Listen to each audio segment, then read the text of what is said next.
Welcome, friends. The mountain road was wet after the rain, slippery and covered in drifting mist. Cold wind blew through the trees, carrying autumn leaves onto the winding path. A wealthy woman was driving her shiny black SUV along the dangerous cliffside road. Suddenly, at a sharp turn, the car spun out of control and screeched toward the edge. The SUV dangled halfway over the abyss, its front wheels hanging in the air. Panic filled her eyes as she screamed, "Help!" From the nearby fields, a poor farmer heard the cry. His shirt was torn, his face tired from hard labor, but his heart was strong. Without a second thought for his own life, he rushed toward the SUV. Grabbing the door, he pulled it open and reached inside. The woman clung to him in fear as the car tilted further toward the cliff. With one final push, he lifted her out, carrying her in his arms while the vehicle creaked dangerously behind them. Seconds later, the SUV slid forward, tumbling into the abyss with a thunderous crash. The woman's breaths came fast, her body trembling from shock. The farmer's arms held her firmly, his eyes filled not with fear, but with courage and compassion. Though blood trickled from a wound on his own arm, he ignored the pain. He set her down gently on the road, safe at last. Tears welled in her eyes as she whispered, her voice shaking, "You saved my life. I will never forget you." At that moment, something unspoken passed between them.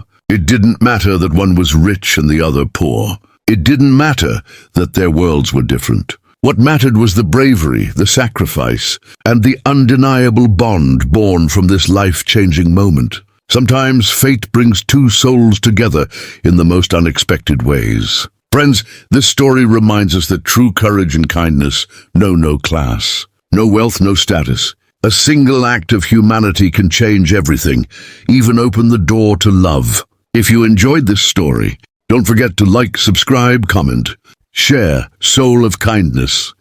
The woman sat quietly on the side of the mountain road, her hands still shaking as she tried to process what had just happened. The poor farmer knelt beside her, checking her ankle and the small wound on her leg. His rough, calloused hands were surprisingly gentle as he tied a piece of cloth around the scrape to stop the bleeding. "You'll be okay," he said softly, avoiding her eyes. He wasn't used to speaking much, especially not with someone who clearly belonged to a completely different world. For a moment, she simply stared at him. His shirt was dirty, torn at the sleeve, and there were scratches on his arms. Yet in that rugged face she saw strength, and in his actions she saw something even rarer, kindness without expectation. "Why did you risk your life for me?" she finally asked. Her voice trembled, filled with both gratitude and curiosity. He looked away toward the cliff where the SUV had vanished. "Because a life is a life. Doesn't matter if it belongs to a farmer or a millionaire. If someone needs help, you give it." Her chest tightened at his words.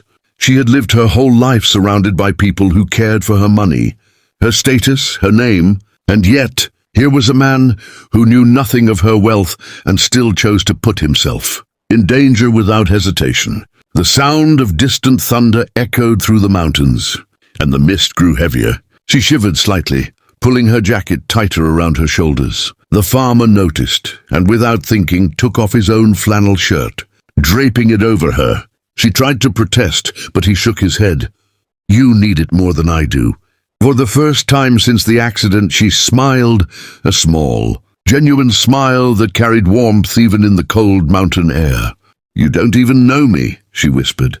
"And yet," he replied, his eyes meeting hers for the first time, "I was meant to be here when you needed me." She felt something stir deep inside her, a feeling she hadn't known in years, safety, trust, and perhaps the beginning of something more.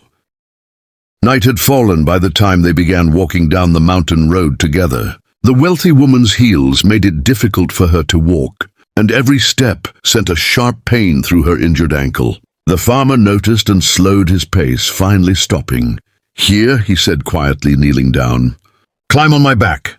You can't walk all the way like this?" Her eyes widened. I can't ask you to do that. You've already done too much." But he didn't wait for her permission. With calm determination, he bent lower, and after a hesitant pause, she climbed onto his back. His strength surprised her.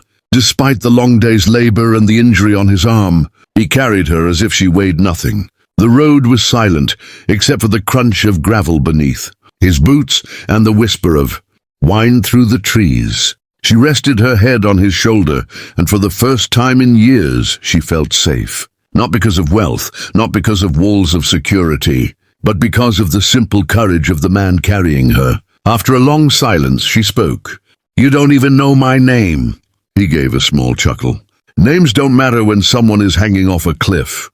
She smiled faintly. "Still, my name is Isabella." He nodded. "Daniel," he replied simply. The exchange of names felt strangely significant, as if two worlds had just introduced themselves not as rich or poor, but as equals. When they finally reached a small wooden cabin at the edge of the forest, Isabella's eyes widened. It was humble, just a single room, a porch, and smoke rising from the chimney. Daniel gently set her down on a chair outside and stepped in to light a lantern. The glow spilled out, warm against the cold night. "You can rest here until morning," he said. "I'll make some tea to warm you up." She looked around, then back at him. "You've given me more tonight than I can ever repay." Daniel met her gaze, his expression calm but sincere. "I didn't do it for repayment. I did it because it was right." And in that moment, Isabella realized she was looking at a man unlike anyone she had ever met before.